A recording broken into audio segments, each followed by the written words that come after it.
Good afternoon, everyone. My name is Danielle Tori Singh. I am the younger cousin of Chanel. She's been missing for more than 2 weeks now, and at this point in time, we still don't know her whereabouts.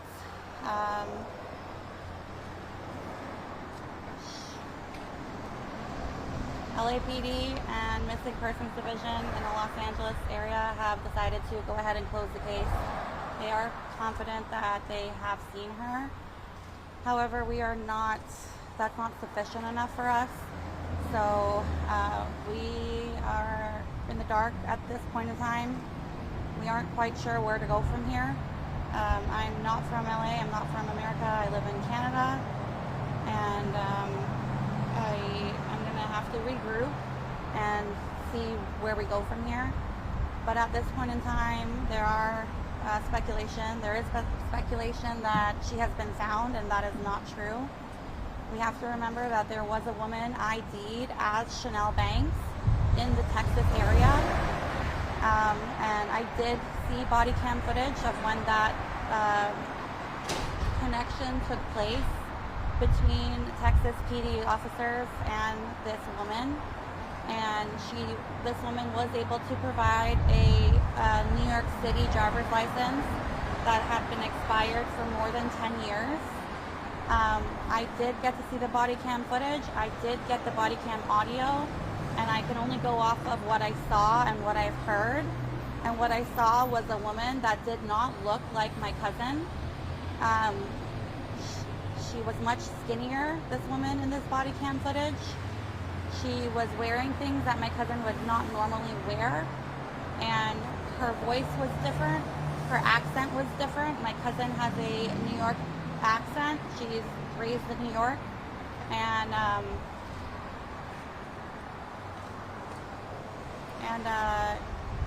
what I can tell you is I'm not confident that that is her. I think somebody got her ID and is using it and pretending to be her. I don't know where she is, but I know we will find her. So at this point in time, LAPD and Missing Persons Unit of LA have gone ahead and closed the case. Has Judy heard from her daughter at all? My aunt, we have had zero connection or no contact with Chanel as of the last physical sighting was a FaceTime video call on October the 27th. And the last text messaging between her and her mom was October the 30th. Judy's her mom, right? Yes. Judy, are you frustrated or are you upset? Frustrated? Of course yes, I am really not in a good position until I don't even know if this is why she's helping me, because I can't even speak right now. I just want to say that my daughter is alive and I'm not going to stop looking for her. That's all I can tell you. TMZ released the first article today saying that she was found alive. I have had zero contact with TMZ. They did not contact me. I have not done an interview with TMZ at all.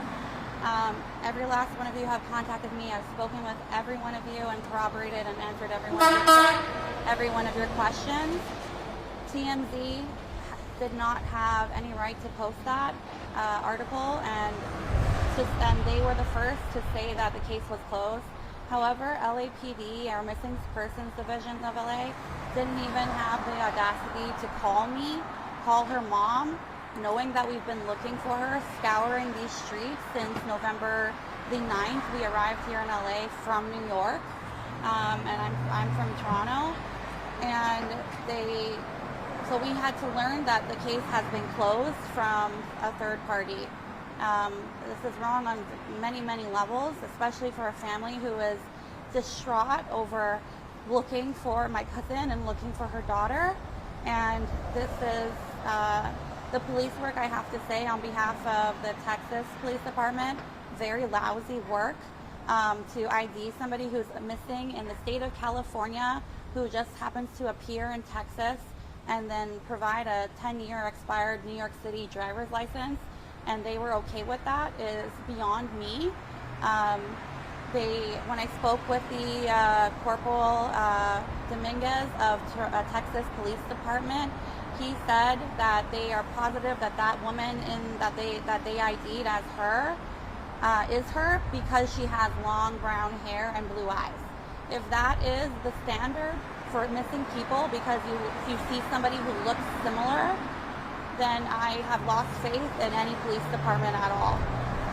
The woman in the body cam footage is very tiny compared to my cousin. The woman in the body cam footage was at least 20, 30, 40 maybe pounds lighter. And I can say this because, as you can see on the missing persons flyer, my cousin's face is very full. It's a family feature all of us granddaughters have, and we all look similar. The woman in the body cam footage had very chiseled bones, chiseled cheeks. Her body was smaller. She was, like I said, she was not the right weight that my cousin is. I think my aunt would know what her daughter, her only child, looks like. So when we're pleading with LAPD and we're pleading with Texas to please believe us that we know that's not her, and they're saying that they've seen this woman for 5 minutes and that they think that's her. Did they give you a copy of the body cam footage? Danielle, did they show you the body cam footage? Did they give you a copy? They did not give us a copy. I was able to, when we got the call that she had been identified on Monday, November 11th, around maybe 8 or 9, maybe 10 p.m., Monday, November 11th, I headed straight to the Pacific Division Police Department because I wanted more answers. I can't just take somebody's voice over the phone saying, oh yeah, we found her. So myself, my aunt, and my grandmother, we went to Pacific Division. We asked for a still so we can just see. They did show us the still, and within a half a second, we said that's not her. We want to know where she is, and we're not settling. And then they took 10-15 minutes, and they came back with the body cam video and audio, and we were able to listen to what this woman was saying, and she did not sound like my cousin. My cousin has a New York accent. It's something you don't ever really get rid of, no matter where you live in the world. My cousin's been living in California for 10 years, and for some random person to present a New York City driver's license that's expired for 10 years, who knows if that's a fake driver's license, if it's a real driver's license. Texas PD should have said, you know what, this person, Chanel Banks, she's a missing person in California. Please present a Californian ID, a passport, or a driver's license from California that's valid so that we can positively tell her family that she is safe and sound, and that we can close this case. But that's not what happened. They were satisfied because she had long brown hair and blue eyes. Danielle, when was the last time you spoke to them? Like I said, our last visual was a video FaceTime on October 27th. It was about a half an hour video call, and last text messages were October 30th. And since then, nothing. No, I've emailed nothing. What about the husband here? What can you say about him? I honestly, I don't know. Like I said, I'm from Toronto, so I honestly, I don't know. You know, there are people who look similar, but that doesn't mean that just because somebody looks similar, you're going to say that's the person you're looking for. I think it's very, very lousy police work.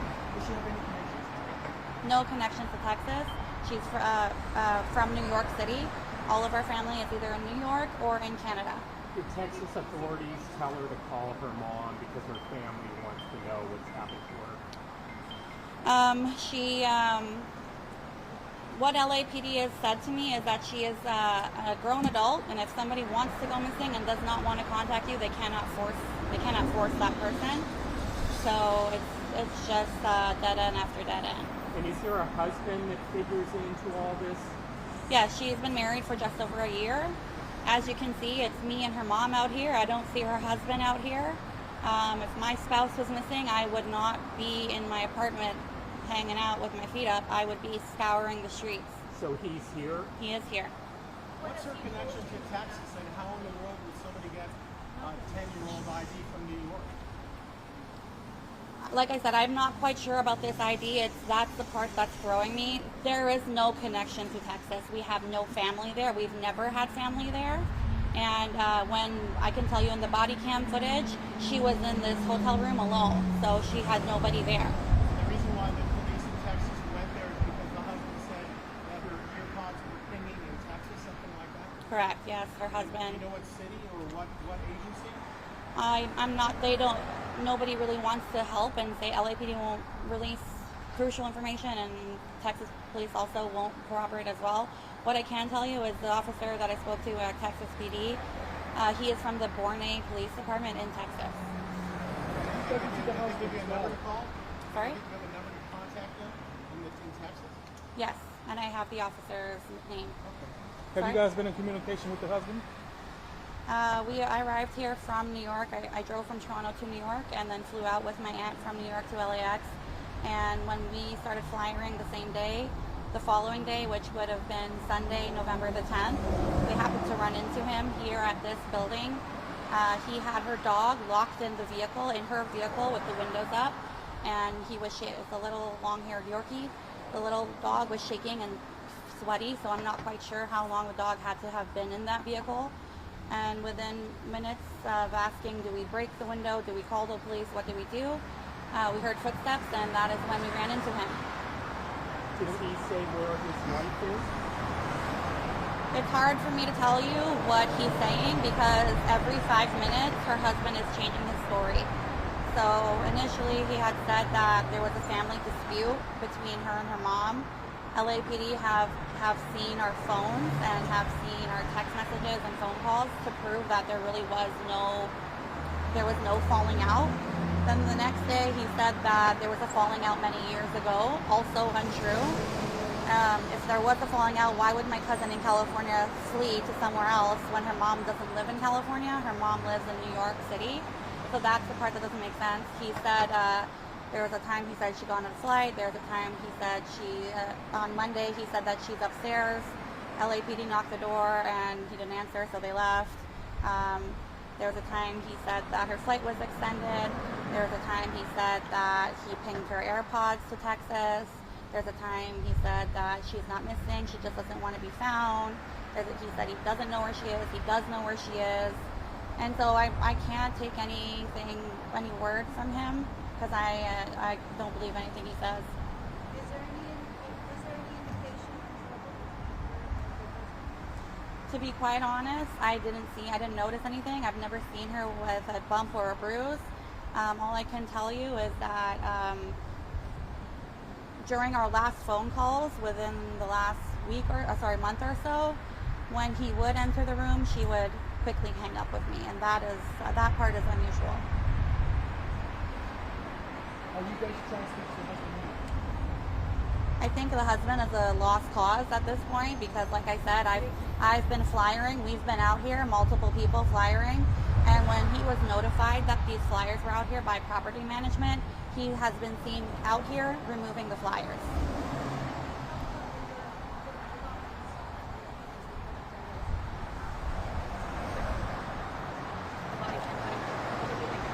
Well,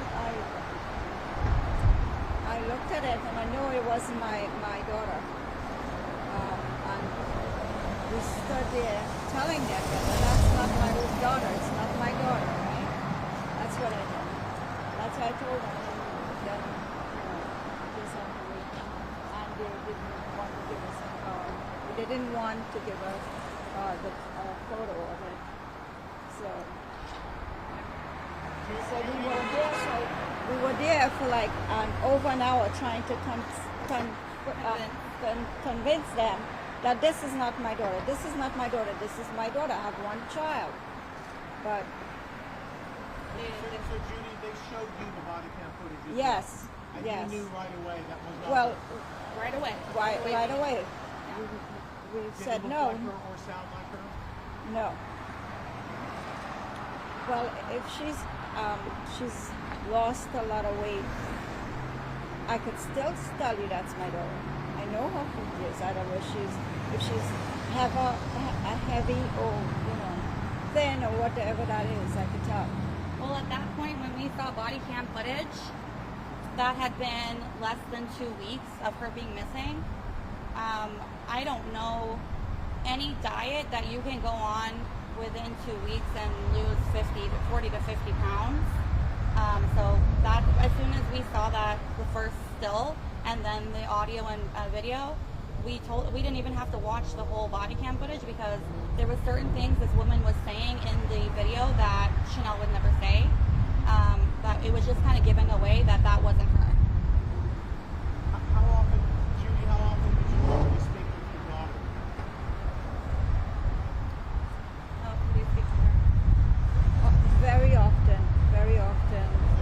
At least 2 times a week. 2 times a week. So yes, we're always communicating with each other. I'm sorry because it's so hard for me to say, but all I could tell you is that was not my daughter. And I have 1 child. We already, we knew everything we knew.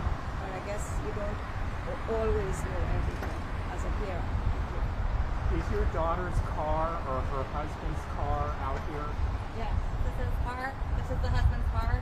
It's been sitting here since Sunday when we were able to get into his apartment to see that all her belongings are still there. As I've said many, many times, my cousin does not go anywhere without her little dog. And her dog, like I said, when we came here, was in the car. And he decided that he's just going to leave his car parked here. It's covered in dust because it has not moved. And when he was out here removing our missing persons flyers, he decided to leave the flyer on his car, but take all the other ones. Carlos Jimenez. Of course, 100%. Because when your spouse goes missing, you're out here looking for them night and day.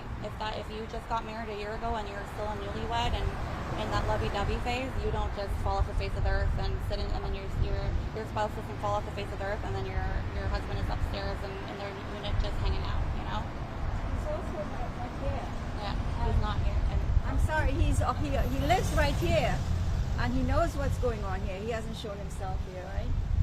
So he should be in the front of this whole thing. That's his wife. But if you spoke with her on a regular basis, is there any indication from her that things were not kosher? The only thing that I noticed for the last 4 or 6 months is that she's always, okay, Mom, Carlos is home. I'll have to talk to you later. Bye. Okay, Mom, I'll try to call you tomorrow when Carlos goes to work. But I wasn't paying attention because they really just got married, So that, and then after that, when we used to FaceTime all the time, it went down to like a couple of times for the week, And just talking maybe coming down to this is like 1 time a week. 1 time a week. sorry. First and last. Carlos. First name and last name Jimenez. Jimenez.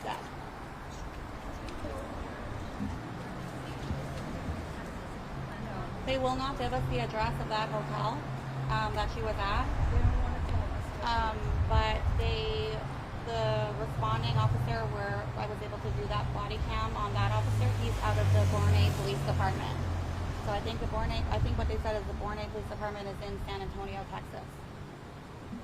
Danielle, you didn't go to the wedding. Did Judy go to the wedding? Did you go to the wedding? Yes, she went to her daughter's wedding. I didn't go. I just had a baby. So, of course, she would be at her daughter's wedding. Yeah. Sorry, I can't hear you. No, because we don't know her. We can't. There's no contact for her. So there's no. And just to throw in here, that night when LAPD was that was Monday night, November 11th. When I was arguing with them to send somebody here now, because that was the day that he said that his wife was upstairs. They told me that there was nothing that they can do, and that I should drive. I should go to Texas. So when I asked for the address, they said they couldn't give it to me. So I said, what am I supposed to do? Just fly into Texas and be like, Chanel, I'm here? No, I think with all the media coverage, I think with all the work we've been doing on social media, I think with flyers and speaking to the public and getting the word out there that my cousin is missing and she's somewhere, we don't know where she is. We haven't heard from her, and it's not like her. I think it's putting pressure on the LAPD, and I think they just want to say, yes, we found her, and be done with the case, and tell us to go home.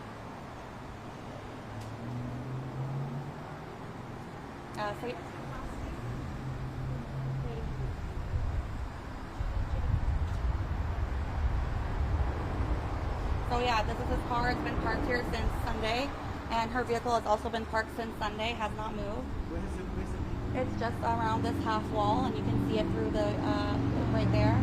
Also, to add, the parking spot that's empty next to her vehicle is his vehicle's parking spot. So why has he not moved his vehicle? What is that vehicle? What piece of the vehicle? It's a black Honda CRV. Is there any other questions? That's it? Anybody? Thank you so much. Thank you for coming. Thank you. And we are going to Appreciate find it. her.